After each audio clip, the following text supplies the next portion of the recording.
어느 토요일 새벽 5시, 저는 혼자 기도실에서 무릎을 꿇었습니다. 평생 목회하면서 수만 번 드린 주기도문이었는데 그날따라 하늘에 계신 우리 아버지여 라는 첫 구절에서 갑자기 목이 메어왔습니다. 왜 그랬을까요? 그 순간 저는 깨달았습니다. 지금까지 저는 주기도문을 그냥 외우기만 했지 그 안에 담긴 하나님의 놀라운 비밀을 전혀 모르고 있었다는 것을 말입니다. 사랑하는 성도님들, 혹시 여러분도 이런 경험이 있으신지 궁금합니다. 주기도문을 매일 외우긴 하는데 마음이 공허하고 기도는 드리는데 뭔가 허전한 그런 느낌 말입니다. 아니면 기도할 때 똑같은 말만 반복하게 되어서 지루하다고 느끼신 적은 없으신가요? 더 솔직히 말씀드리면 하늘에 계신 우리 아버지여 하면서도 정작 하나님이 정말 나의 아버지라는 실감이 나지 않으신 분들도 계실 것입니다. 저도 그랬거든요. 얼마 전 한 권사님이 저에게 이런 말씀을 하셨습니다. 목사님, 저는 수십 년 동안 주기도문을 외웠는데 왜 제 인생은 이렇게 답답할까요? 남편은 치매에 걸렸고 아들은 사업에 실패했고 제 몸도 여기저기 아픈데 기도해도 달라지는 게 없어요. 정말 하나님이 계시긴 한 건가요? 그 말씀을 들으며 가슴이 아팠습니다. 실제로 한국기독교 목회자 협의회에서 조사한 자료를 보니 시니어 성도님들의 상당수가 기도해도 응답이 없는 것 같다고 답하셨습니다. 하나님이 멀게 느껴진다고 하신 분도 많았습니다. 기도할 때 마음이 뜨거워지지 않는다고 하신 분들도 많았습니다. 정말 안타까운 현실입니다. 그런데 더 슬픈 것은 많은 분들이 이런 상황을 나이가 들어서 그런가 보다, 신앙이 부족해서 그런가 보다 하며 포기하고 계신다는 것입니다. 아니에요. 절대 그렇지 않습니다. 제가 그날 새벽에 깨달은 것은 주기도문이 단순한 암송이 아니라 하나님이 직접 주신 삶의 완전한 지도라는 사실이었습니다. 마치 GPS 내비게이션처럼 우리 인생의 목적지까지 가는 정확한 길을 알려주는 나침반 같은 것이었습니다. 그런데 우리는 지금까지 그 지도를 제대로 읽지 못하고 있었던 것입니다. 생각해 보십시오. 나인 예수님께서 너희는 이렇게 기도하라고 직접 가르쳐 주신 이 기도 속에 우리 인생의 모든 문제에 대한 해답이 다 들어있다면 어떨까요? 건강 문제, 가정 갈등, 경제적 어려움, 자녀들과의 관계, 외로움, 그리고 죽음에 대한 두려움까지 말입니다. 김순자 권사님은 남편을 떠나보내고 혼자 남겨진 후 매일 하나님 왜 저를 혼자 두셨나요? 라고 원망의 기도만 드렸다고 합니다. 무릎 아픈 것도 견디기 힘들고 혈압약 먹는 것도 잊어버리고 애들은 자기 일로 바빠서 연락도 뜸하고 정말 막막했다고 하십니다. 밤에 잠자리에 들 때마다 내가 언제까지 이렇게 살아야 하나 하는 생각에 눈물만 났다고 합니다. 그런데 어느 날 주기도문의 진짜 의미를 깨닫고 나서 기도가 완전히 바뀌었습니다. 지금은 아버지라고 부르는 순간마다 따뜻한 위로를 경험한다고 하십니다. 혼자 있어도 더 이상 외롭지 않다고 말씀하시더라고요. 같은 상황인데 마음이 완전히 달라진 것입니다. 여러분, 오늘 우리가 함께 발견할 주기도문의 7가지 비밀은 단순한 신학 지식이 아닙니다. 우리의 실제 삶을 완전히 바꿔놓을 하나님의 놀라운 선물입니다. 지금까지 주기도문을 수만 번 외우셨지만 오늘 이후로는 완전히 다른 기도가 될 것입니다. 마태복음 6장 9절부터 13절까지 예수님이 직접 가르쳐 주신 이 기도 속에 여러분의 남은 인생을 위한 하나님의 완벽한 계획이 숨어 있습니다. 단 56개의 단어 속에 말입니다. 그 56개의 단어가 여러분의 인생을 완전히 바꿀 수 있습니다. 혹시 지금 이런 고민을 하고 계시지는 않습니까? 나이가 드니까 기도해도 힘이 없다. 자녀들과 멀어져서 외롭다. 건강이 나빠져서 불안하다. 경제적으로 걱정이 많다. 앞으로 얼마나 더 살 수 있을까 두렵다. 교회에서도 소외감을 느낀다. 이 모든 문제의 해답이 바로 주기도문 안에 있습니다. 저는 목회하면서 수많은 어르신들을 만났습니다. 암 수술을 받고 하나님 왜 저에게 이런 시련을 주십니까? 라고 절규하시는 분들, 자녀가 사업에 실패해서 밤잠을 이루지 못하시는 분들, 혼자 남겨져서 말 상대조차 없어 하루 종일 TV만 보시는 분들, 젊었을 때는 교회에서 중직을 맡아 바쁘게 살았는데 이제는 아무도 찾지 않아 서운해하시는 분들. 그런데 신기한 것은 주기도문의 진짜 비밀을 깨달은 분들은 모두 달라지셨다는 것입니다. 같은 어려움 속에서도 평안을 누리시고 같은 병실에서도 다른 환자들을 위로하시고 같은 경제적 어려움 속에서도 감사를 잃지 않으셨습니다. 같은 외로움 속에서도 하나님과의 친밀함을 경험하셨습니다. 오늘 첫 번째 비밀부터 시작해서 여러분의 기도가 어떻게 달라질 수 있는지 함께 확인해 보겠습니다. 그리고 이것을 듣고 나시면 내일 아침 기도가 완전히 달라질 것입니다. 아니, 오늘 밤 잠자리에 들기 전 기도부터 달라질 것입니다. 예수님 시대 유대인들은 하나님의 이름을 어떻게 불렀는지 아십니까? 이것부터 알아야 예수님의 가르침이 얼마나 혁명적이었는지를 이해할 수 있습니다. 당시 유대인들은 하나님을 너무나 거룩하고 두려운 존재로 여겼습니다. 여호와라는 이름조차 너무 거룩해서 함부로 입에 올리지 못했습니다. 회당에서 성경을 읽을 때도 아도나이라고 대신 불렀을 정도였습니다. 대제사장조차 1년에 단 한 번 속죄일에만 지성소에서 하나님의 이름을 부를 수 있었습니다. 심지어 하나님의 이름이 적힌 양피지는 너무 거룩해서 만지기 전에 손을 씻어야 했고 그 양피지가 낡으면 태우지도 못하고 땅에 묻어야 했습니다.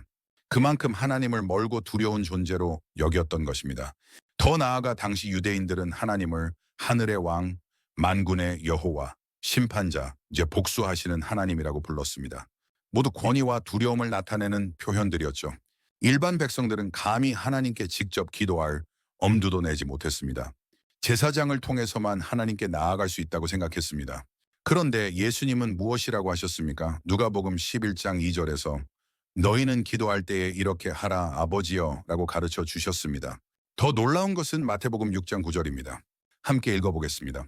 그러므로 너희는 이렇게 기도하라. 하늘에 계신 우리 아버지여.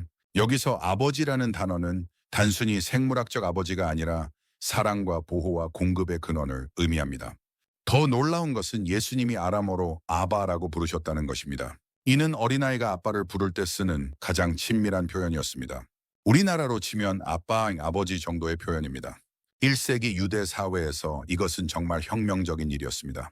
감히 하나님을 아버지라고 부른다니 유대 종교 지도자들이 예수님을 죽이려고 했던 이유 중 하나가 바로 이것이었습니다. 하나님을 자신의 아버지라고 불렀기 때문입니다. 요한복음 5장 18절에 보면 유대인들이 더욱 예수를 죽이고자 하니 이는 안식일을 범할 뿐만 아니라 하나님을 자기의 친아버지라 하여 자기를 하나님과 동등으로 삼으심이로라 고 기록되어 있습니다. 그런데 예수님은 우리에게도 똑같이 아버지라고 부르라고 하셨습니다. 이것이 얼마나 놀라운 특권인지 아십니까? 하나님을 왕이나 주인이나 심판관이 아니라 아버지로 부를 수 있다는 것입니다. 존경하는 어르신 여러분, 나이가 들수록 우리는 점점 외로워집니다. 자녀들은 바쁘고 친구들은 하나둘 먼저 떠나가고 때로는 이 세상에 혼자 남겨진 것 같은 기분이 듭니다. 특히 배우자를 먼저 떠나보내신 분들은 얼마나 외로우실까요? 밤에 잠자리에 들 때마다 이제 정말 혼자구나 라는 생각이 드십니다. 아침에 일어나도 말걸 사람이 없고 밥을 먹어도 혼자 먹고 TV를 봐도 옆에서 함께 웃어줄 사람이 없습니다. 몸이 아파도 누구에게 말할 사람이 없고 마음이 답답해도 털어놓을 곳이 없습니다. 자녀들에게 연락하고 싶어도 바쁜데 괜히 귀찮게 하나 하는 생각에 주저하게 됩니다. 병원에 갈 때도 혼자 가고 검사 결과를 들을 때도 혼자 듣고 무서운 진단을 받아도 혼자 감당해야 합니다. 때로는 하루 종일 말 한마디 안 하고 지내는 날도 있습니다. 전화벨 소리가 반가워서 모르는 번호여도 받게 되고 세일즈 전화라도 오래 얘기하고 싶어집니다. 마트에서 계산할 때 계산원과 나누는 몇 마디가 하루의 전부인 때도 있습니다. 그런데 여러분, 우리에게는 영원히 함께 하시는 아버지가 계십니다. 시편 68편 5절에서 하나님은 그 거룩한 처소에서 고아의 아버지시며 과부의 재판장이시라고 약속하셨습니다. 또한 이사야 41편 10절에서는 두려워하지 말라, 내가 너와 함께함이라, 놀라지 말라, 나는 네 하나님이 됨이라고 말씀하셨습니다. 박영숙 집사님의 이야기를 들려드리겠습니다. 남편을 암으로 떠나보내고 몇 년 동안 우울증에 시달리셨습니다. 자녀들은 멀리 살고 아파트에서 혼자 지내며 하나님 저를 왜 이렇게 버려두십니까? 라고 매일 원망의 기도만 드리셨습니다. 낮에는 그나마 이웃들과 얘기도 하고 장도 보러 나가는데 밤이 되면 정말 견디기 힘들었다고 합니다. 남편이 있을 때는 뉴스도 같이 보고 드라마도 같이 보면서 이런저런 얘기를 했었는데 이제는 TV 소리만 달랑달랑 울릴 뿐이었습니다. 잠자리에 들어도 옆자리가 너무 차갑고 싸늘해서 잠이 오지 않았습니다. 하나님 저도 빨리 데려가세요. 이렇게 혼자 사는 게 무슨 의미가 있습니까? 이런 기도를 매일 드렸다고 합니다. 아침에 일어나면 오늘 하루도 어떻게 보내지 하는 생각부터 들었습니다. 그런데 어느 주일 목사님이 주기도문 설교를 하시는데 갑자기 아버지여라는 단어가 마음에 꽂혔습니다. 내가 지금까지 하나님을 심판관처럼 여겼구나. 원망할 대상으로만 생각했구나. 그런데 하나님은 나의 아버지시구나. 그날부터 박 집사님은 기도를 바꾸셨습니다. 아버지, 저는 외롭습니다. 아버지 품에 안겨 있고 싶습니다. 아버지, 나 오늘 하루도 저와 함께 해주세요. 아버지, 제가 TV를 볼 때도 옆에 계셔주세요. 놀랍게도 며칠 후부터 마음의 평안이 찾아왔습니다. 혼자 있어도 더 이상 외롭지 않았습니다. 왜냐하면 아버지가 함께 계시기 때문입니다. TV를 보면서도 아버지, 이 드라마 재미있지 않으세요? 하고 마음속으로 대화를 나누게 되었습니다. 밥을 먹을 때도 아버지, 오늘 반찬이 맛있네요. 함께 드세요 하며 혼자가 아님을 느꼈습니다. 잠깐 여러분도 한번 해보시겠습니까? 지금 이 순간 마음속으로 아버지라고 불러보십시오. 어떤 느낌이 드시나요? 하나님을 전능하신 하나님, 거룩하신 하나님, 심판하시는 하나님이라고 부를 때와 아버지라고 부를 때의 느낌이 다르지 않습니까? 전능하신 하나님이라고 부르면 뭔가 거리감이 느껴집니다. 너무 높고 멀리 계신 것 같습니다. 위축되고 작아지는 기분이 듭니다. 그런데 아버지라고 부르면 갑자기 가까워집니다. 따뜻해집니다. 안전해집니다. 편안해집니다.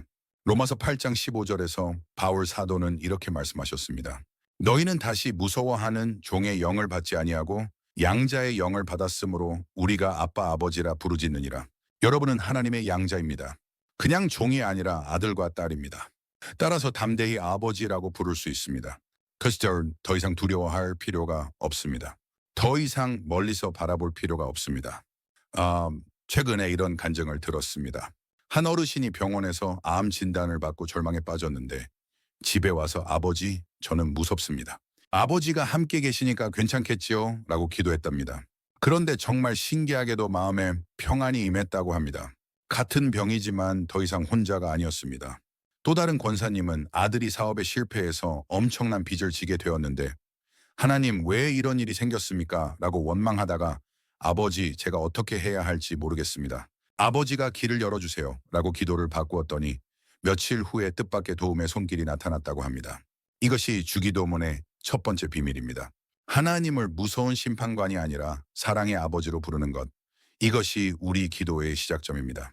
오늘부터 기도를 시작할 때 아버지라고 천천히 불러보십시오. 그냥 습관적으로 외우지 마시고 정말 사랑하는 아버지를 부르는 마음으로 불러보십시오. 그리고 하루에 한 번씩은 이렇게 기도해 보십시오. 아버지, 오늘도 저와 함께 해주셔서 감사합니다. 아버지의 자녀가 된 것이 이렇게 감사할 일인지 몰랐습니다.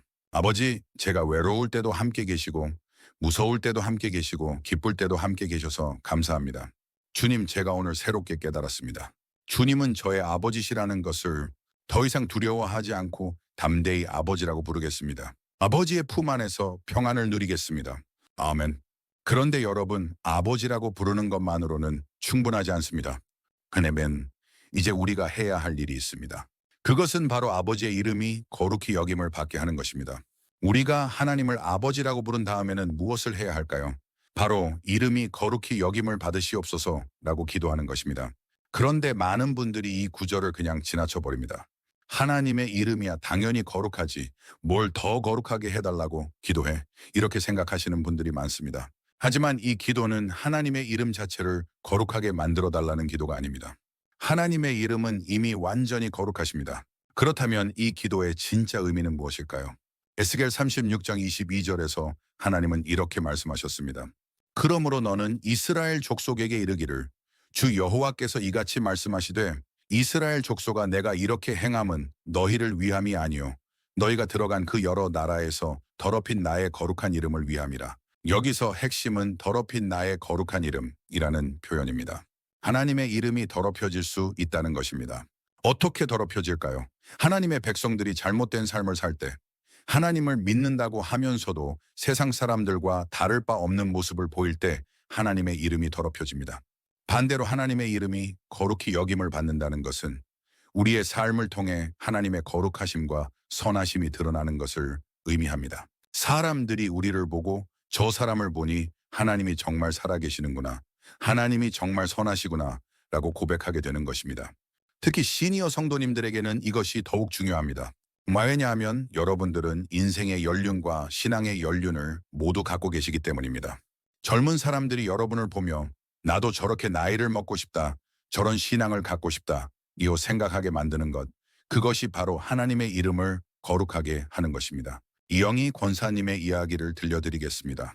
권사님은 관절염으로 무릎이 아파서 걷기도 힘든 상황이었습니다. 매주 교회에 나가는 것도 고통스럽고 계단을 오르내리는 것도 힘들었습니다. 병원에서는 나이가 있으시니까 어쩔 수 없다고 했고 자녀들도 이제 집에서 쉬세요라고 말했습니다. 그런데 어느 날 권사님은 기도 중에 깨달았습니다. 내가 고통 중에서도 감사하고 기뻐하는 모습을 보이면 사람들이 하나님의 능력을 보게 될 거야. 그래서 아픈 와중에도 교회에 나가서 새신자들을 섬기기 시작했습니다. 계단을 힘들게 오르면서도 하나님께서 오늘도 교회에 나올 힘을 주셨다고 감사했습니다. 놀랍게도 새신자들이 권사님을 보며 저런 신앙을 갖고 싶다고 말하기 시작했습니다. 젊은 성도들도 권사님처럼 늙고 싶다고 고백했습니다. 심지어 병원에서도 간병사들이 권사님은 다른 환자분들과 달라요. 아픈데도 항상 밝으시고 감사해 하세요 라고 말했습니다. 이것이 바로 하나님의 이름이 거룩히 여김을 받는 것입니다. 우리의 고난을 통해, 우리의 어려움을 통해, 우리의 연약함을 통해서도 하나님의 영광이 드러나는 것입니다. 그런데 많은 시니어 성도님들이 이런 고민을 하십니다. 나는 이제 늙어서 교회에서 할 일도 없고 봉사도 힘들고 헌금도 예전만큼 못하고 내가 어떻게 하나님의 이름을 거룩하게 할 수 있을까? 여러분, 하나님의 이름을 거룩하게 하는 것은 큰 일만이 아닙니다. 작은 일상 속에서도 얼마든지 가능합니다. 병원에서 차례를 기다릴 때 불평하지 않고 감사하는 모습, 마트에서 계산할 때 직원에게 친절하게 인사하는 모습, 자녀들이 바빠서 연락이 없어도 원망하지 않고 축복해주는 모습, 이 모든 것이 하나님의 이름을 거룩하게 하는 일입니다. 특히 요즘같이 세상이 어둡고 절망적일 때 시니어 성도님들의 평안하고 감사하는 모습은 더욱 빛이 납니다. 사람들이 여러분을 보며 저 어르신은 무엇이 다를까? 뭔가 특별한 게 있나? 라고 궁금해하게 됩니다. 베드로전서 2장 12절에서 베드로 사도는 이렇게 말씀하셨습니다. 너희가 이방인 중에서 행실을 선하게 가져 너희를 악행한다고 비방하는 자들로 하여금 너희 선한 일을 보고 오시는 날에 하나님께 영광을 돌리게 하라. 최근에 한 집사님으로부터 이런 간증을 들었습니다. 동네 슈퍼에서 계산을 하는데 잔돈이 모자랐답니다. 그런데 뒤에서 기다리던 사람들이 짜증을 내기 시작했습니다. 그때 집사님이 웃으며 괜찮습니다. 천천히 하세요 라고 말했고 결국 본인이 부족한 돈을 대신 내주었습니다. 며칠 후 그 슈퍼 사장님이 집사님을 찾아와서는 어르신, 혹시 교회 다니세요? 저도 교회에 나가보고 싶어요 라고 말했다고 합니다. 작은 친절이 하나님의 이름을 거룩하게 한 것입니다. 혹시 여러분은 이런 생각을 하고 계시지 않습니까? 나는 이미 늙었으니까 별로 할 일이 없어.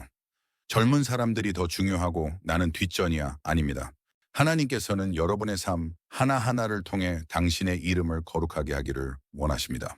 여러분의 인내, 여러분의 감사, 여러분의 용서, 여러분의 평안, 이 모든 것이 젊은 세대들에게는 가르침이 되고 믿지 않는 사람들에게는 복음이 됩니다.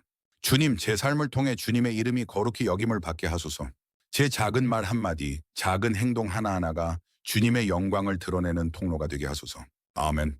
이제 우리는 하나님을 아버지라고 부르는 법을 알았고 하나님의 이름을 거룩하게 하는 법도 알았습니다. 그렇다면 이제 무엇을 구해야 할까요? 바로 하나님의 나라가 임하기를 구하는 것입니다. 나라가 임하시옵소서. 이 기도를 들으면 많은 분들이 저 멀리 천국에 가는 것을 생각하십니다. 언젠가 죽으면 천국에 가겠지, 이렇게 막연하게 생각하시는 분들이 많습니다.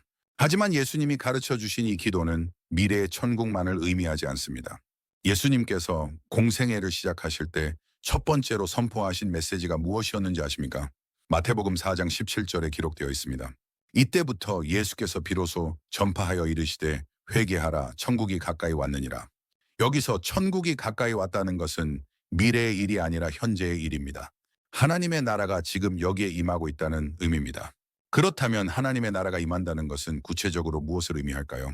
구약시대 이스라엘 백성들에게 나라는 매우 구체적인 개념이었습니다. 그들은 바벨론, 아수르, 로마 등 강대한 제국들의 지배를 받으며 살았습니다. 이방 나라의 법과 제도와 문화가 그들의 삶을 지배했습니다. 그래서 그들은 하나님의 나라, 즉 하나님이 직접 다스리시는 나라를 간절히 소망했습니다. 하나님의 나라가 임한다는 것은 하나님의 통치와 다스림이 우리 삶에 실제로 이루어지는 것을 의미합니다. 더 이상 세상의 가치관이나 염려나 두려움이 우리를 지배하지 않고 하나님의 사랑과 평안과 기쁨이 우리 삶을 다스리는 것입니다. 특히 시니어 성도님들에게 이것은 매우 현실적인 문제입니다. 나이가 들수록 우리를 지배하는 것들이 많아집니다. 건강에 대한 염려, 경제적 불안, 자녀들에 대한 걱정, 외로움, 죽음에 대한 두려움, 이런 것들이 우리 마음을 지배하고 평안을 빼앗아갑니다. 그런데 하나님의 나라가 임하면 이 모든 것들이 달라집니다. 같은 상황이지만 우리를 지배하는 주인이 바뀌는 것입니다. 더 이상 염려가 우리의 왕이 아니라 하나님이 우리의 왕이 되시는 것입니다. 김철수 집사님의 이야기를 들려드리겠습니다. 집사님은 은퇴 후 경제적으로 어려워졌습니다. 연금은 적고 의료비는 늘어나고 자녀들도 각자 살기 바쁘고 매일 돈 걱정에 잠을 이루지 못했습니다. 내가 언제까지 살 수 있을까? 돈이 떨어지면 어떻게 하지? 이런 생각이 하루 종일 머릿속을 맴돌았습니다. 그런데 어느 날 집사님이 이 기도를 진짜로 드리기 시작했습니다. 하나님, 제 삶에 하나님의 나라가 임하게 해주세요. 더 이상 돈이 제 삶의 왕이 되지 않게 해주세요. 하나님이 제 삶의 왕이 되어주세요. 놀랍게도 며칠 후부터 마음이 달라지기 시작했습니다. 같은 통장 장호, 같은 경제 상황인데도 평안이 찾아왔습니다. 왜냐하면 더 이상 돈이 집사님의 삶을 지배하지 않고 하나님이 지배하시기 때문입니다. 그러자 신기한 일들이 일어나기 시작했습니다. 이웃에서 반찬을 나눠주고 교회에서 필요한 도움을 받게 되고 뜻밖의 작은 수입도 생겼습니다. 무엇보다 돈에 대한 염려가 사라지니까 잠도 잘 오고 건강도 좋아졌습니다. 이것이 바로 하나님의 나라가 임하는 것입니다. 상황이 완전히 바뀌지 않아도 우리를 지배하는 주인이 바뀌면 모든 것이 달라집니다. 마태복음 6장 33절에서 예수님은 이렇게 말씀하셨습니다. 그런즉 너희는 먼저 그의 나라와 그의 의를 구하라. 그리하면 이 모든 것을 너희에게 더하시리라. 여기서 먼저라는 단어가 중요합니다. 건강을 먼저 구하지 말고, 돈을 먼저 구하지 말고, 자녀 문제를 먼저 구하지 말고 하나님의 나라를 먼저 구하라는 것입니다. 그러면 나머지 모든 것들이 해결된다는 약속입니다. 하나님의 나라가 임하면 우리 가정에도 변화가 찾아옵니다. 박미영 권사님의 가정 이야기를 들려드리겠습니다. 권사님은 며느리와의 관계 때문에 마음이 아팠습니다. 아들은 며느리 편만 들고 손주들도 할머니보다 엄마를 더 따르고 명절에 가족이 모여도 어색하고 불편했습니다. 매일 하나님, 며느리가 변화되게 해주세요. 아들이 정신을 차리게 해주세요. 라고 기도했지만 달라지는 것은 없었습니다. 오히려 관계는 더 악화되었습니다. 그런데 어느 날 권사님이 기도를 바꾸었습니다. 하나님, 우리 가정에 하나님의 나라가 임하게 해주세요. 제가 먼저 변화되게 해주세요. 그리고 며느리의 잘못을 지적하는 대신 며느리의 좋은 점들을 찾아 인정해주기 시작했습니다. 우리 며느리는 요리를 정말 잘해. 아이들을 잘 돌봐줘. 남편을 잘 섬겨. 이렇게 말하기 시작했습니다. 그러자 신기하게도 며느리의 태도가 조금씩 변하기 시작했습니다. 권사님에게 음식도 만들어 드리고 아이들도 할머니를 더 가까워했습니다. 하나님의 나라가 임하면 우리의 건강 문제도 달라집니다. 물론 병이 즉시 낫는다는 뜻은 아닙니다. 하지만 병을 대하는 우리의 마음가짐이 완전히 달라집니다. 최근에 만난 한 어르신은 당뇨병으로 매일 약을 드시고 계셨습니다. 처음에는 왜 나에게 이런 병이 왔을까 하며 원망했는데 하나님의 나라가 임하기를 기도한 후부터는 하나님께서 이 병을 통해 더 건강한 삶을 살게 하시는구나 하며 감사하게 되었답니다. 식이 조절도 잘하게 되고 운동도 규칙적으로 하게 되어서 오히려 예전보다 더 건강해졌다고 합니다. 하나님의 나라가 임하면 죽음에 대한 두려움도 사라집니다. 더 이상 죽음이 우리를 지배하지 않고 영생의 소망이 우리를 지배하게 됩니다. 그래서 오늘을 더욱 감사하게 살 수 있고 가족들과의 시간을 더욱 소중히 여기게 됩니다. 혹시 여러분 중에 이런 분들이 계시지 않습니까? 나는 이미 늙었으니까 별로 달라질 게 없어. 지금 와서 뭐가 바뀌겠어? 아닙니다. 하나님의 나라는 나이와 상관없이 언제든지 임할 수 있습니다. 다니엘서 2장 44절에서 하나님은 이렇게 말씀하셨습니다. 이 여러 왕들의 시대에 하늘의 하나님이 한 나라를 세우시리니 이것은 영원히 망하지도 아니할 것이요. 그 나라가 다른 백성에게로 넘어가지도 아니할 것이요. 하나님의 나라는 영원한 나라입니다. 세상의 다른 모든 것들은 변하고 사라지지만 하나님의 나라만은 영원합니다. 그래서 우리가 이 나라에 속하면 그 어떤 것도 우리를 두렵게 할 수 없습니다. 오늘부터 이렇게 기도해 보십시오. 하나님, 제 마음에 하나님의 나라가 임하게 해주세요. 제 가정에 하나님의 나라가 임하게 해주세요. 더 이상 염려와 두려움이 저를 지배하지 않게 해주세요. 하나님이 제 삶의 왕이 되어주세요. 그리고 하루에 한 번씩은 이렇게 점검해 보십시오. 지금 내 마음을 지배하고 있는 것이 무엇인가? 걱정인가? 두려움인가? 아니면 하나님의 평안인가? 주님, 제 삶에 하나님의 나라가 임하게 하소서. 더 이상 세상의 염려가 저를 지배하지 않게 하시고 하나님의 평안과 기쁨이 제 마음을 다스리게 하소서. 아멘. 하나님의 나라가 임하면 이제 우리는 무엇을 해야 할까요? 바로 하나님의 뜻에 순종하는 것입니다. 하나님의 나라가 임했다면 이제 우리가 해야 할 일이 있습니다. 바로 뜻이 하늘에서 이루어진 것 같이 땅에서도 이루어지이다 라고 기도하는 것입니다. 그런데 많은 분들이 이 기도를 드릴 때 마음이 무거워집니다. 하나님의 뜻이라면 무조건 순종해야 하는데 솔직히 하나님의 뜻이 뭔지도 모르겠고 내 뜻과 다를까 봐 두렵다고 생각하시는 분들이 많습니다. 특히 시니어 성도님들은 이런 고민을 많이 하십니다. 내 아들이 사업에 실패했는데 이것도 하나님의 뜻인가? 내가 이런 병에 걸린 것도 하나님의 뜻인가? 배우자를 먼저 떠나보낸 것도 하나님의 뜻인가? 이런 아픈 경험들 때문에 하나님의 뜻이라는 말이 부담스럽게 느껴집니다. 하지만 성경에서 말하는 하나님의 뜻은 우리가 생각하는 것과 다릅니다. 예레미야 29장 11절에서 하나님은 이렇게 말씀하셨습니다. 여호와의 말씀이니라. 너희를 향한 나의 생각은 평안이요 재앙이 아니니라. 너희에게 미래와 희망을 주는 것이니라. 여기서 핵심은 평안이요 재앙이 아니니라는 말씀입니다. 하나님의 뜻은 우리를 해롭게 하려는 것이 아니라 선하게 하려는 것입니다. 우리에게 미래와 희망을 주려는 것입니다. 로마서 8장 28절에서도 바울 사도는 이렇게 말씀하셨습니다. 우리가 알거니와 하나님을 사랑하는 자, 곧 그의 뜻대로 부르심을 입은 자들에게는 모든 것이 합력하여 선을 이루느니라. 여기서 중요한 것은 모든 것이 합력하여 선을 이룬다는 것입니다. 개별적으로 보면 어려운 일, 아픈 일, 슬픈 일이 있을 수 있지만 전체적으로 보면 하나님께서 선한 목적을 위해 모든 것을 사용하신다는 의미입니다. 정말 놀라운 간증을 하나 들려드리겠습니다. 조영자 권사님의 이야기입니다. 권사님의 아들이 대학 입시에서 원하던 대학에 떨어졌습니다. 아들은 좌절했고 권사님도 마음이 아팠습니다. 하나님, 왜 우리 아들에게 이런 시련을 주십니까? 저희가 뭘 잘못했나요? 라고 원망의 기도를 드렸습니다. 그런데 어느 날 권사님이 기도를 바꾸었습니다. 하나님, 제가 아들의 인생을 제 뜻대로 만들려고 했나 봅니다. 이제 하나님의 뜻이 이루어지기를 원합니다. 아들에게 정말 좋은 길을 열어주세요. 그 후 아들은 다른 대학에 진학했는데 그곳에서 만난 교수님을 통해 전혀 다른 분야에 관심을 갖게 되었습니다. 결국 그 분야에서 큰 성공을 거두었고 지금은 많은 사람들을 도우는 일을 하고 있습니다. 나중에 아들이 말하기를 엄마, 처음에 원했던 대학에 갔다면 지금의 제가 없었을 거예요 라고 했답니다. 이것이 바로 하나님의 뜻입니다.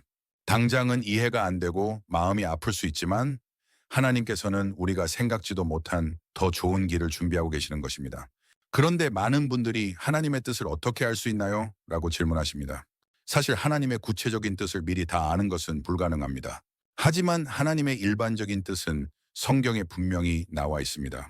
데살로니가전서 5장 16절부터 18절에서 바울 사도는 이렇게 말씀하셨습니다.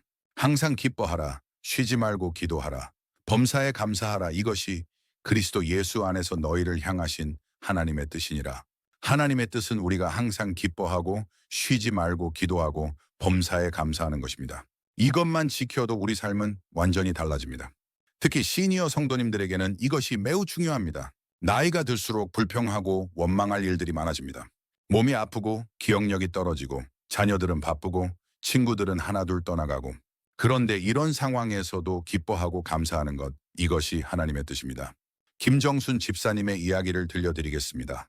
집사님은 파킨슨병 진단을 받았습니다. 손이 떨리고 걸음걸이도 불편해지고 말도 어눌해졌습니다. 처음에는 하나님, 왜 저에게 이런 병을 주셨나요? 이것도 하나님의 뜻인가요? 라고 원망했습니다. 그런데 어느 날 집사님이 깨달았습니다. 하나님의 뜻은 내가 병에 걸리는 것이 아니라 병 중에서도 감사하고 기뻐하는 것이구나. 그래서 기도를 바꾸었습니다. 하나님, 이 병을 통해서도 하나님의 뜻이 이루어지게 해주세요. 놀랍게도 집사님의 마음이 평안해지기 시작했습니다. 그리고 같은 병으로 고생하는 다른 환자들을 위로하고 격려하는 일을 시작했습니다. 병원에서 집사님을 보면 용기가 난다고 말하는 사람들이 늘어났습니다. 결국 집사님의 병은 다른 사람들에게 희망을 주는 통로가 되었습니다. 혹시 여러분 중에 이런 생각을 하시는 분이 계십니까? 내 인생은 이미 다 끝났어. 이제 와서 하나님의 뜻이 뭐가 있겠어? 아닙니다. 하나님의 뜻은 나이와 상관없이 언제든지 이루어질 수 있습니다. 모세는 80세에 하나님의 부르심을 받았습니다. 아브라함은 75세에 고향을 떠났습니다. 안나 선지자는 84세에 예수님을 만났습니다. 하나님께는 너무 늦은 나이란 없습니다. 요즘 많은 시니어 성도님들이 나는 이제 쓸모없는 사람이야 라고 생각하십니다. 자녀들도 독립했고 직장에서도 은퇴했고 교회에서도 젊은 사람들이 중심이 되니까 소외감을 느끼십니다. 하지만 하나님의 뜻은 다릅니다. 시편 92편 14절에서 늙어도 여전히 결실하며 진액이 풍족하고 빛이 청청하여 라고 말씀하셨습니다. 나이가 들어도 여전히 열매를 맺을 수 있다는 것입니다. 최근에 만난 한 어르신은 손주들에게 성경 이야기를 들려주는 일을 시작하셨습니다. 처음에는 내가 뭘 안다고 아이들을 가르치나 하셨는데 지금은 동네 아이들까지 모여들어서 성경 이야기를 듣는다고 합니다. 그 어르신이 말씀하시기를 이것이 하나님께서 제게 주신 마지막 사명인 것 같다고 하시더라고요. 그렇다면 우리는 어떻게 하나님의 뜻에 순종할 수 있을까요? 가장 중요한 것은 우리의 뜻을 내려놓는 것입니다. 예수님께서도 겟세마네 동산에서 내 뜻대로 마시옵고 아버지의 뜻대로 하옵소서라고 기도하셨습니다. 우리도 매일 이렇게 기도해야 합니다. 하나님, 제 뜻대로 되기를 원했는데 이제 하나님의 뜻대로 되기를 원합니다. 제가 계획한 대로가 아니라 하나님이 계획하신 대로 이루어지게 해주세요. 그리고 하루 끝에는 이렇게 점검해 보십시오. 오늘 하루 내가 하나님의 뜻에 순종했나? 아니면 내 뜻대로 살려고 했나? 이런 점검을 통해 조금씩 하나님의 뜻에 맞는 삶을 살 수 있게 됩니다. 하나님 와서나시아 주님 전 예외 뜻을 내려놓습니다. 제가 원하는 대로가 아니라 하나님께서 원하시는 대로 제 삶이 이루어지기를 원합니다. 하나님의 선하신 뜻을 신뢰합니다. 아멘. 하나님의 뜻에 순종하기로 결심했다면 이제 우리는 무엇을 구해야 할까요? 바로 오늘 하루 필요한 것들을 구하는 것입니다. 오늘 우리에게 일용할 양식을 주옵소서. 이 기도를 들으면 많은 분들이 밥 달라는 기도라고 생각하십니다. 물론 틀린 말은 아닙니다. 하지만 예수님이 가르쳐 주신 이 기도에는 훨씬 깊은 의미가 담겨 있습니다. 여기서 일용할이라는 단어는 헬라어로 에피우시오스인데 이는 오늘 하루 필요한이라는 의미입니다. 그리고 양식은 단순히 음식만을 가리키는 것이 아니라 우리가 살아가는 데 필요한 모든 것을 의미합니다. 구약 시대 이스라엘 백성들이 광야에서 40년 동안 먹었던 만나를 기억하십니까? 출애굽기 16장 4절에서 하나님은 이렇게 말씀하셨습니다. 보라, 내가 너희를 위하여 하늘에서 양식을 비같이 내리리니 백성이 나가서 일용할 것을 날마다 거둘 것이라. 여기서 중요한 것은 일용할 것을 날마다라는 표현입니다. 하나님께서는 한 번에 한 달치, 1년치를 주시지 않으셨습니다. 하루치씩만 주셨습니다. 그리고 욕심을 부려서 더 많이 거두려고 하면 벌레가 생기고 냄새가 났습니다. 왜 하나님께서 이렇게 하셨을까요? 이스라엘 백성들이 매일 하나님을 의지하게 하기 위해서였습니다. 만약 1년치 양식을 한 번에 주셨다면 사람들은 하나님을 잊어버렸을 것입니다. 하지만 매일 필요한 것을 매일 주시니까 매일 하나님을 의지할 수밖에 없었습니다. 이것이 바로 일용할 양식을 주옵소서라는 기도의 핵심입니다. 내일 걱정하지 말고 오늘 필요한 것만 구하라는 것입니다. 마태복음 6장 34절에서 예수님은 이렇게 말씀하셨습니다. 그러므로 내일 일을 위하여 염려하지 말라. 내일 일은 내일이 염려할 것이요 한날의 괴로움은 그날로 족하니라. 특히 시니어 성도님들에게는 이 기도가 매우 중요합니다. 나이가 들수록 미래에 대한 불안이 커집니다. 내가 언제까지 살 수 있을까? 돈이 떨어지면 어떻게 하지? 몸이 더 아프면 누가 돌봐줄까? 요양원에 들어가야 하나? 이런 걱정들이 끝없이 머릿속을 맴돕니다. 그런데 하나님께서는 우리에게 내일 걱정하지 말라고 하십니다. 오늘 하루만 살라고 하십니다. 오늘 필요한 것만 구하라고 하십니다. 이춘희 권사님의 이야기를 들려드리겠습니다. 권사님은 은퇴 후 경제적으로 어려워졌습니다. 연금은 적고 의료비는 계속 늘어나고 저축도 바닥이 보이기 시작했습니다. 매일 통장 잔고를 확인하며 이 돈으로 얼마나 더 버틸 수 있을까? 계산하며 잠 못 이루는 밤이 많았습니다. 그런데 어느 날 권사님이 이 기도를 진짜로 드리기 시작했습니다. 하나님, 내일 걱정하지 않겠습니다. 오늘 하루 필요한 것만 주세요. 오늘 하루 먹을 것, 오늘 하루 쓸 돈, 오늘 하루 필요한 건강만 주세요. 놀랍게도 마음이 평안해지기 시작했습니다. 그리고 신기한 일들이 일어났습니다. 이웃에서 반찬을 나눠주고 자녀들이 용돈을 보내주고 교회에서 필요한 도움을 받게 되었습니다. 무엇보다 내일 걱정을 하지 않으니까 오늘을 감사하며 살 수 있게 되었습니다. 권사님이 나중에 간증하시기를 하나님께서는 정말 일용할 양식을 주시는구나. 내가 내일까지 걱정할 필요가 없구나 라고 깨달았다고 합니다. 빌립보서 4장 19절에서 바울 사도는 이렇게 약속하셨습니다. 나의 하나님이 그리스도 예수 안에서 영광 가운데 그 풍성한 대로 너희 모든 쓸 것을 채우시리라. 여기서 모든 쓸 것이라는 말이 중요합니다. 하나님께서는 우리가 필요한 모든 것을 채워주신다고 약속하셨습니다. 음식만이 아니라 건강도, 마음의 평안도, 인간관계도 모든 것을 말입니다. 박순옥 집사님의 간증을 들려드리겠습니다. 집사님은 당뇨병으로 매달 병원비가 상당히 나갔습니다. 보험이 있어도 본인 부담금이 만만치 않았고 앞으로 계속 이런 비용이 나갈 생각을 하니 막막했습니다. 그런데 어느 날 집사님이 기도를 바꾸었습니다.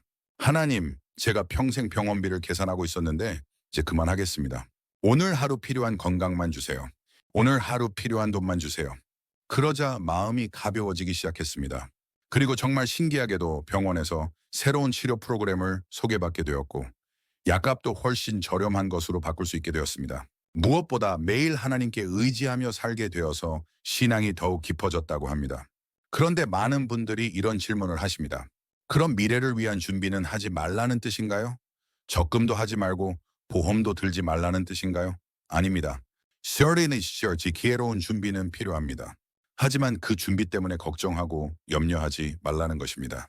잠언 6장 6절에서 솔로몬은 게으른 자여 개미에게 가서 그가 하는 것을 보고 지혜를 얻으라고 말씀하셨습니다. 개미는 겨울을 위해 여름에 준비합니다. 지혜로운 준비는 필요하지만 그 준비 때문에 오늘의 평안을 잃으면 안 됩니다. 일용할 양식을 구한다는 것은 단순히 물질적인 것만을 의미하지 않습니다. 오늘 하루 필요한 힘, 오늘 하루 필요한 지혜, 오늘 하루 필요한 용기, 오늘 하루 필요한 사랑, 이 모든 것을 포함합니다. 최근에 만난 한 어르신은 매일 아침 이렇게 기도한다고 하셨습니다. 하나님, 오늘 하루 걸을 수 있는 힘을 주세요. 오늘 하루 웃을 수 있는 마음을 주세요. 오늘 하루 감사할 수 있는 눈을 주세요. 정말 아름다운 기도라고 생각했습니다. 하나님께서는 우리의 필요를 미리 아십니다. 마태복음 6장 8절에서 예수님은 구하기 전에 너희에게 있어야 할 것을 하나님 너희 아버지께서 아시느니라고 말씀하셨습니다. 그렇다면 왜 구해야 할까요? 구하는 것 자체가 하나님을 의지하는 행위이기 때문입니다. 구하는 것을 통해 우리는 하나님과의 관계를 유지하고 하나님께 의존하는 법을 배웁니다. 특히 시니어 성도님들에게는 이것이 매우 중요합니다.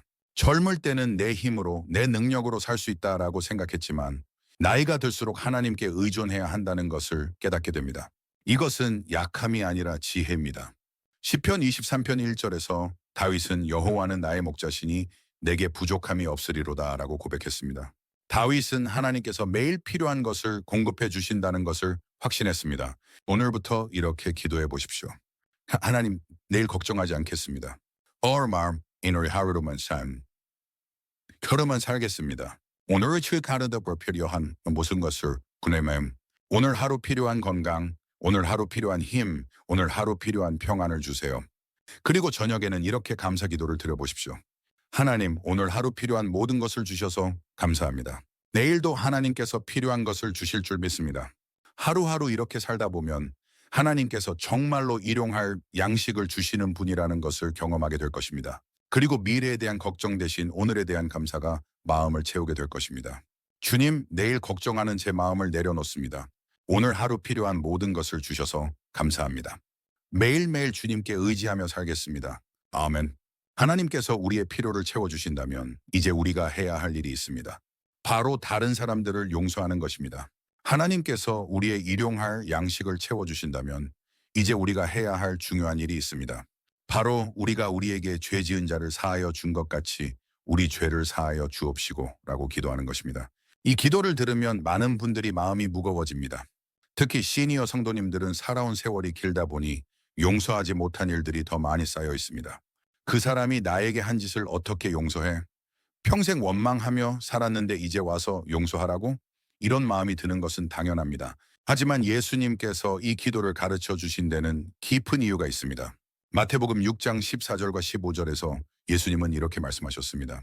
너희가 사람의 과실을 용서하면 너희 하늘 아버지께서도 너희 과실을 용서하시려니와 너희가 사람의 과실을 용서하지 아니하면 너희 아버지께서도 너희 과실을 용서하지 아니하시리라. 여기서 중요한 것은 순서입니다. 우리가 먼저 용서하면 하나님도 용서해 주신다는 것이 아닙니다.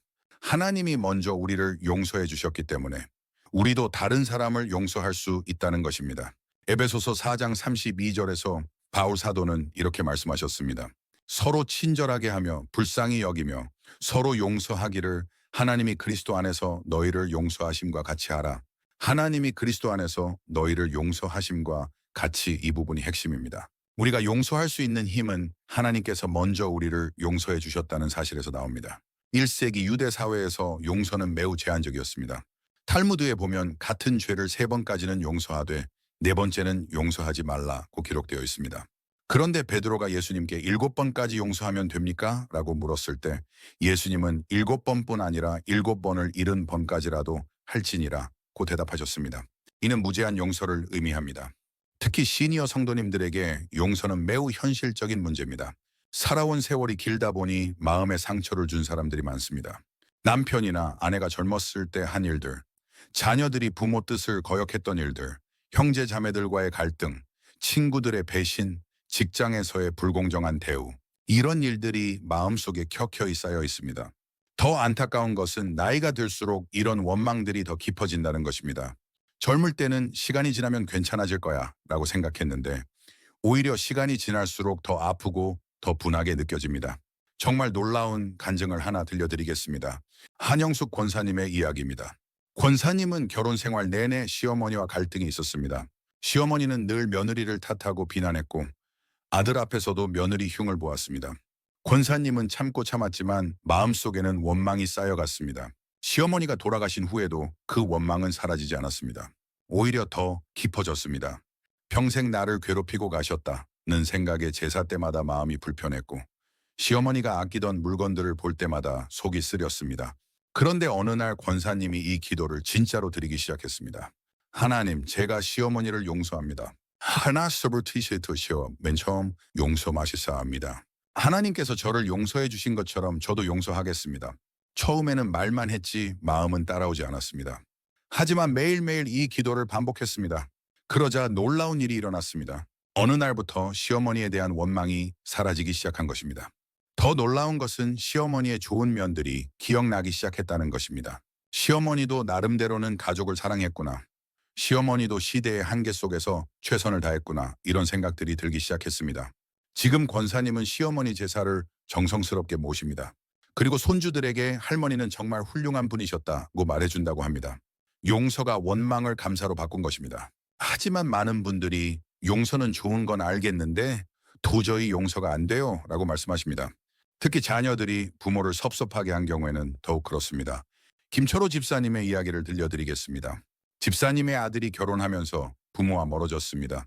며느리가 시부모를 좋아하지 않았고 아들은 아내 편만 들었습니다. 명절에도 오지 않고 안부 전화도 뜸했습니다. 집사님은 내가 평생 저 아이를 위해 뭘 했는데 라며 상처받았습니다. 몇 년 동안 아들에 대한 원망이 쌓여갔습니다. 다른 사람들이 자녀 자랑을 할 때마다 마음이 아팠고 혼자 있을 때마다 불효자라는 생각이 들었습니다. 그런데 어느 주일 목사님이 용서에 대한 설교를 하시는데 갑자기 마음에 와닿았습니다. 내가 하나님께 얼마나 많은 죄를 지었는데 하나님은 다 용서해 주셨잖아. 그런데 내가 아들 하나 용서 못하겠어? 그날부터 집사님은 기도를 바꾸었습니다. 하나님, 제가 아들을 용서합니다. 아들을 축복합니다. 아들의 가정이 행복하기를 원합니다. 처음에는 억지로 하는 기도였지만 계속 반복하다 보니 정말 마음에서 우러나는 기도가 되었습니다. 놀랍게도 몇 달 후 아들이 연락을 해왔습니다. 아버지와 그동안 죄송했습니다. 이제라도 자주 뵙겠습니다. 용서가 관계를 회복시킨 것입니다. 그렇다면 구체적으로 어떻게 용서할 수 있을까요? 첫 번째는 용서를 감정의 문제가 아니라 의지의 문제로 보는 것입니다. 기분이 좋아져야 용서하겠다가 아니라 용서하기로 결심한다는 것입니다. 두 번째는 상대방의 입장에서 생각해 보는 것입니다. 그 사람도 나름대로는 최선을 다했을 거야. 그 사람도 힘든 상황이 있었을 거야. 이렇게 생각해 보는 것입니다. 세 번째는 하나님의 용서를 기억하는 것입니다. 로마서 5장 8절에서 우리가 아직 죄인 되었을 때에 그리스도께서 우리를 위하여 죽으심으로 하나님께서 우리에 대한 자기의 사랑을 확증하셨느니라고 말씀하셨습니다. 하나님께서는 우리가 잘못했을 때도 먼저 사랑해 주셨습니다. 용서는 상대방을 위한 것이 아니라 나를 위한 것입니다. 원망과 미움은 독과 같아서 그것을 품고 있는 사람을 더 아프게 합니다. 하지만 용서는 그 독을 빼내는 해독제입니다. 최근에 들은 간증 중에 이런 것이 있었습니다. 한 어르신이 평생 원망했던 형님을 용서한 후에 불면증이 사라졌다고 합니다. 수십 년 동안 형님에 대한 분노 때문에 잠을 못 이뤘는데 용서하고 나니 마음이 평안해져서 잠을 잘 자게 되었다는 것입니다. 혹시 여러분 마음속에도 용서하지 못한 사람이 있습니까? 그 사람 때문에 마음이 아프고 속이 쓰리지 않습니까? 오늘 그 사람을 용서해 보십시오. 처음에는 억지로라도 좋습니다. 하나님, 제가 그 사람을 용서합니다. 이렇게 기도해 보십시오. 용서한다고 해서 그 사람과 반드시 가까워져야 하는 것은 아닙니다. 경계를 유지하면서도 원망은 내려놓을 수 있습니다. 중요한 것은 그 사람에 대한 미움과 원망을 하나님께 맡기는 것입니다. 주님, 제가 용서하지 못했던 모든 사람들을 지금 용서합니다. 제 마음속에 원망과 미움을 가져가 주세요. 하나님께서 저를 용서해 주신 것처럼 저도 다른 사람들을 용서하겠습니다. 아멘. 용서의 기도를 드렸다면 이제 마지막으로 중요한 기도가 남았습니다. 바로 시험에 들지 않게 해달라는 기도입니다. 주기도문의 마지막 부분입니다. 우리를 시험에 들게 하지 마옵시고 다만 악에서 구하옵소서. 이 기도를 들으면 많은 분들이 의아해합니다. 하나님이 우리를 시험에 들게 하시나? 하나님은 선하신 분인데 왜 시험을 주실까? 이런 질문들이 생깁니다. 야고보서 1장 13절에서 야고보는 이렇게 분명히 말씀했습니다. 사람이 시험을 받을 때에 내가 하나님께 시험을 받는다 하지 말지니 하나님은 악에게 시험을 받지도 아니하시고 친히 아무도 시험하지 아니하시느니라. 그렇다면 여기서 말하는 시험은 무엇일까요? 여기서 시험은 두 가지 의미가 있습니다. 첫 번째는 우리의 믿음을 검증하는 시련이고 두 번째는 우리를 죄로 이끄는 유혹입니다. 하나님께서는 우리를 유혹하여 죄를 짓게 하지는 않으시지만 때로는 우리의 믿음을 연단하시기 위해 시련을 허락하십니다. 그런데 시험에 들게 하지 마옵소서라는 기도는 우리가 감당할 수 없는 시험에 들지 않게 해달라는 의미입니다.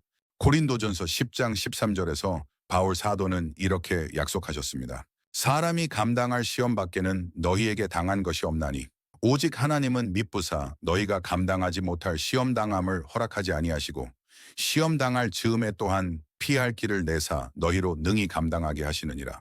이 말씀이 얼마나 위로가 되는지 모릅니다. 하나님께서는 우리가 감당할 수 없는 시험은 허락하지 않으시고 시험이 있을 때마다 피할 길을 만들어 주신다는 약속입니다. 특히 시니어 성도님들에게는 나이가 들수록 여러 가지 시험들이 찾아옵니다.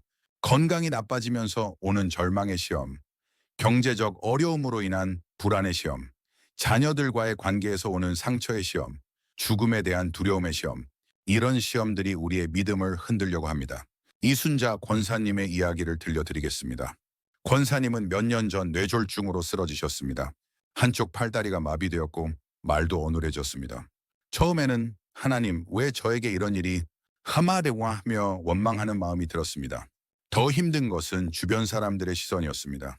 교회에서도 불편해하는 분들이 있었고 자녀들도 부담스러워했습니다. 권사님은 내가 이렇게 살아서 뭐 하나 하는 절망의 시험에 들었습니다. 그런데 어느 날 권사님이 이 기도를 간절히 드리기 시작했습니다. 하나님, 저를 절망의 시험에서 구해주세요. 원망의 시험에서 구해주세요. 악한 생각에서 구해주세요. 놀랍게도 며칠 후부터 마음이 달라지기 시작했습니다. 하나님께서 나를 이렇게 살게 하신 데는 분명 이유가 있을 거야 하는 생각이 들었습니다. 그리고 같은 병으로 고생하는 다른 환자들을 위로하고 격려하는 일을 시작했습니다.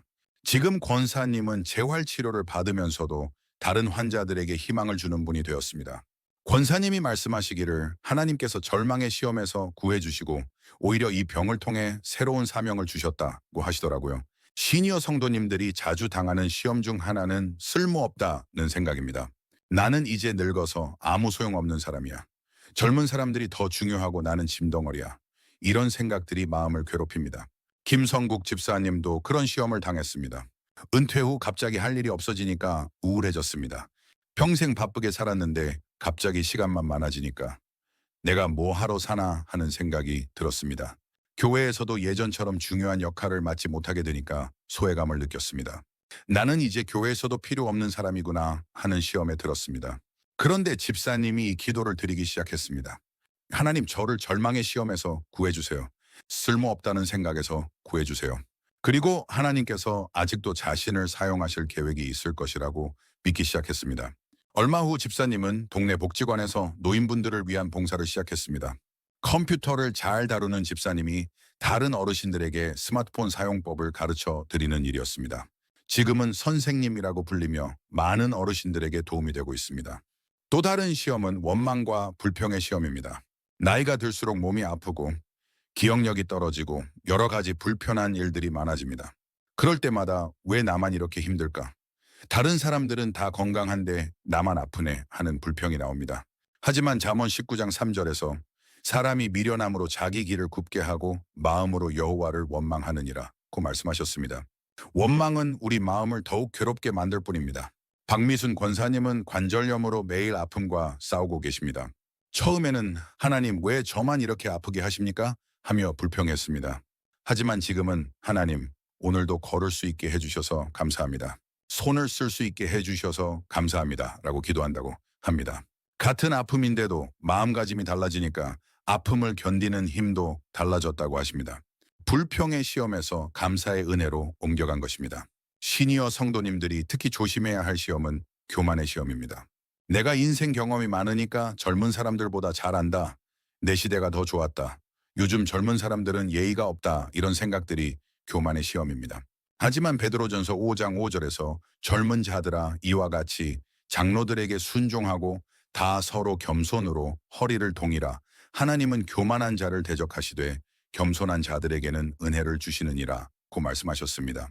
나이가 들어도 계속 배우고 젊은 세대로부터도 배울 마음을 가져야 합니다. 그래야 교만의 시험에서 벗어날 수 있습니다. 그렇다면 이런 시험들을 어떻게 이길 수 있을까요? 첫 번째는 매일 이 기도를 드리는 것입니다. 하나님, 오늘 하루 시험에 들지 않게 해주세요. 악한 생각에서 구해주세요. 두 번째는 말씀으로 무장하는 것입니다. 이 예수님께서도 광야에서 시험 당하실 때 말씀으로 대응하셨습니다. 우리도 시험이 올 때 적절한 말씀을 기억하고 고백해야 합니다. 세 번째는 기도로 깨어있는 것입니다.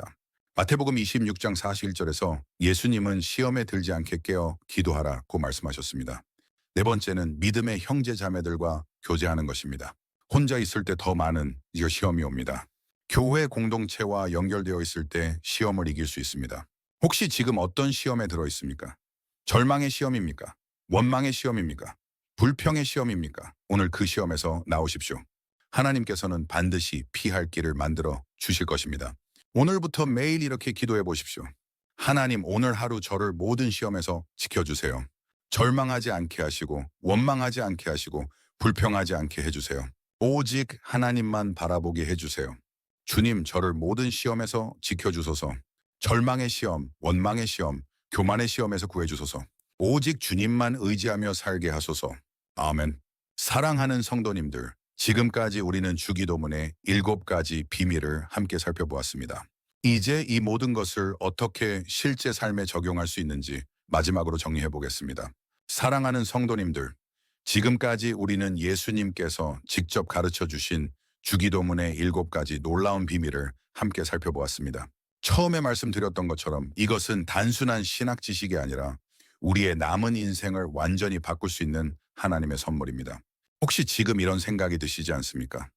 지금까지 주기도문을 이렇게 기계적으로 외우기만 했구나. 이렇게 깊은 의미가 있는 줄 몰랐다. 정말 그렇습니다. 주기도문은 단순한 56개의 단어가 아니라 하나님께서 우리에게 주신 완벽한 삶의 설계도였습니다. 이제 우리가 발견한 7가지 비밀을 한 번 더 정리해 보겠습니다. 첫 번째 비밀은 하나님을 아버지로 부르는 것이었습니다. 더 이상 멀고 두려운 심판관이 아니라 가장 가까운 사랑의 아버지로 부르는 것. 이것이 우리 기도의 시작점입니다. 외롭고 힘들 때마다 아버지라고 부르면 따뜻한 위로를 경험할 수 있습니다. 두 번째 비밀은 하나님의 이름이 거룩히 여김을 받게 하는 것이었습니다. 우리의 삶 자체가 하나님의 영광을 드러내는 통로가 되는 것입니다. 나이가 들어도 몸이 아파도 어려운 상황에서도 감사하고 기뻐하는 모습을 통해 하나님의 선하심을 증거할 수 있습니다. 세 번째 비밀은 하나님의 나라가 임하게 하는 것이었습니다. 더 이상 염려와 두려움이 우리를 지배하지 않고 하나님의 평안과 기쁨이 우리 삶을 다스리게 하는 것입니다. 같은 상황이지만 주인이 바뀌면 모든 것이 달라집니다. 네 번째 비밀은 하나님의 뜻에 순종하는 것이었습니다. 하나님의 뜻은 우리를 해롭게 하려는 것이 아니라 선하게 하려는 것입니다. 우리 뜻을 내려놓고 하나님의 선하신 계획을 신뢰할 때 놀라운 일들이 일어납니다. 다섯 번째 비밀은 일용할 양식을 구하는 것이었습니다. 내일 걱정하지 말고 오늘 하루만 살며 오늘 필요한 것만 구하는 것입니다. 하나님께서는 매일매일 우리가 필요한 모든 것을 채워주십니다. 여섯 번째 비밀은 용서하는 것이었습니다.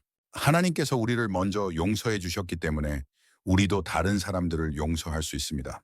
평생 쌓인 원망과 미움을 내려놓을 때 마음의 진정한 자유와 평안이 찾아옵니다.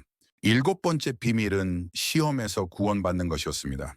하나님께서는 우리가 감당할 수 없는 시험은 허락하지 않으시고 시험이 있을 때마다 피할 길을 만들어 주십니다. 절망, 원망, 교만의 시험에서 벗어나 오직 하나님만 바라볼 수 있습니다. 정말 놀랍지 않습니까? 이 일곱 가지 비밀 안에 우리 시니어 성도님들이 겪는 모든 문제의 해답이 다 들어 있습니다. 외로움, 건강 문제, 가정 갈등, 경제적 어려움, 죽음에 대한 두려움, 이 모든 것들을 해결할 수 있는 열쇠가 바로 주기도문 안에 있었던 것입니다. 그렇다면 이제 우리는 무엇을 해야 할까요? 오늘부터 주기도문을 다르게 기도해야 합니다. 더 이상 습관적으로 외우지 마시고 이 일곱 가지 비밀을 하나하나 마음에 새기며 기도하십시오. 오늘 밤 잠자리에 들기 전에 이렇게 기도해 보십시오. 하늘에 계신 우리 아버지요. 아버지, 오늘도 저와 함께 해주셔서 감사합니다. 이름이 거룩히 여김을 받으시옵소서. 제 삶을 통해 아버지의 영광이 드러나게 하소서. 나라가 임하시옵소서. 제 마음에 아버지의 평안이 다스리게 하소서. 뜻이 하늘에서 이루어진 것 같이 땅에서도 이루어지이다. 제 뜻보다 아버지의 뜻을 따르게 하소서. 오늘 우리에게 일용할 양식을 주옵소서. 내일 걱정하지 않고 오늘을 감사하며 살게 하소서. 우리가 우리에게 죄 지은 자를 사하여 준 것 같이 우리 죄를 사하여 주옵시고 제가 용서하지 못한 모든 사람들을 용서하게 하소서. 우리를 시험에 들게 하지 마옵시고 다만 악에서 구하옵소서. 모든 시험에서 저를 지켜주소서. 나라와 권세와 영광이 아버지께 영원히 있사옵나이다. 아멘. 모든 영광을 아버지께 돌립니다. 이렇게 한 구절 한 구절 의미를 생각하며 기도하면 여러분의 기도 생활이 완전히 달라질 것입니다. 그리고 매주 한 가지씩 집중해서 실천해 보십시오. 이번 주는 아버지라고 부르는 것에 집중하고 다음 주는 하나님의 이름을 거룩하게 하는 것에 집중하고 그 다음 주는 하나님의 나라가 임하는 것 집중하는 식으로 말입니다. 혹시 여러분 중에 나는 나이도 많고 오래된 습관이라 잘 안 될 것 같다고 생각하시는 분이 계십니까? 걱정하지 마십시오. 하나님께는 너무 늦은 나이란 없습니다. 모세는 80세에 새로운 사명을 받았고 칼렙은 85세에 새 땅을 정복했습니다. 지금 이 순간이 바로 여러분의 새로운 시작입니다. 오늘부터 주기도문의 일곱 비밀로 무장하여 남은 인생을 더욱 풍성하게 사시기 바랍니다. 몇 주 후면 여러분께서 이런 간증을 하게 될 것입니다. 뒤에 목사님, 정말 신기하요. 주기도문을 이렇게 기도하니까 마음이 이렇게 평안할 줄 몰랐어요. 외로웠는데 하나님을 아버지라고 부르니까 더 이상 외롭지 않아요. 자꾸 걱정이 되었는데 일용할 양식을 구하니까 오늘에 집중하게 되었어요. 오랫동안 원망했던 사람을 용서하니까 마음이 이렇게 가벼울 줄 몰랐어요. 이런 아름다운 간증들이 여러분의 입에서 나올 것입니다. 그리고 여러분의 변화된 모습을 보며 가족들도 놀랄 것입니다. 어머니, 요즘 뭔가 달라지셨네요. 더 평안해 보이세요. 아버지, 예전보다 감사하는 말씀을 많이 하시네요. 이런 말들을 듣게 될 것입니다. 더 나아가 여러분을 통해 복음이 전해질 것입니다. 이웃들이, 병원에서 만나는 사람들이, 마트에서 만나는 사람들이 여러분의 변화된 모습을 보며 저 어르신은 뭔가 다르다고 느낄 것입니다. 그리고 그들도 하나님을 찾게 될 것입니다. 이것이 바로 주기도문의 능력입니다. 개인의 변화에서 끝나지 않고 가정의 변화, 교회의 변화, 사회의 변화로 이어지는 것입니다. 사랑하는 성도님들, 오늘 이 메시지를 들으신 것은 우연이 아닙니다. 하나님께서 여러분을 위해 특별히 준비하신 선물입니다. 이제 이 선물을 받아서 실제로 사용하시기 바랍니다. 그리고 부탁이 하나 있습니다. 이 메시지가 여러분에게 도움이 되셨다면 주변의 다른 분들에게도 꼭 나눠주시기 바랍니다. 같은 어려움으로 고생하고 계신 분들이 많이 계실 것입니다. 여러분의 작은 나눔이 누군가에게는 인생을 바꾸는 전환점이 될 수 있습니다. 다음 주에는 더욱 놀라운 말씀으로 찾아뵙겠습니다. 믿음의 눈이 열리는 순간이라는 제목으로 시각장애인 바디메오가 어떻게 육신의 눈뿐만 아니라 영의 눈까지 열렸는지 그리고 우리의 영적 시력은 어떻게 회복될 수 있는지에 대해 나누겠습니다. 시니어 성도님들의 영적 분별력이 어떻게 더욱 예리해질 수 있는지 정말 기대해 주시기 바랍니다. 마지막으로 여러분 모두를 위해 축복 기도를 드리겠습니다. 주기도문의 일곱 비밀을 깨달은 여러분께 하나님의 특별한 은혜가 있기를 축복합니다. 하나님을 아버지라고 부를 때마다 따뜻한 위로를 경험하시고 하나님의 이름을 거룩하게 할 때마다 놀라운 영광을 보시고 하나님의 나라가 임할 때마다 완전한 평안을 누리시고 하나님의 뜻에 순종할 때마다 선한 길이 열리시고 일용할 양식을 구할 때마다 풍성한 공급을 경험하시고 용서할 때마다 마음의 자유와 기쁨을 얻으시고 시험에서 구원받을 때마다 하나님의 능력을 체험하시기를 축복합니다. 여러분의 남은 인생이 주기도문의 7 비밀로 무장되어 더욱 풍성하고 아름다운 인생이 되시기를 축복합니다. 하나님의 은혜와 평강과 기쁨이 여러분과 여러분의 가정에 충만하시기를 기도합니다. 샬롬!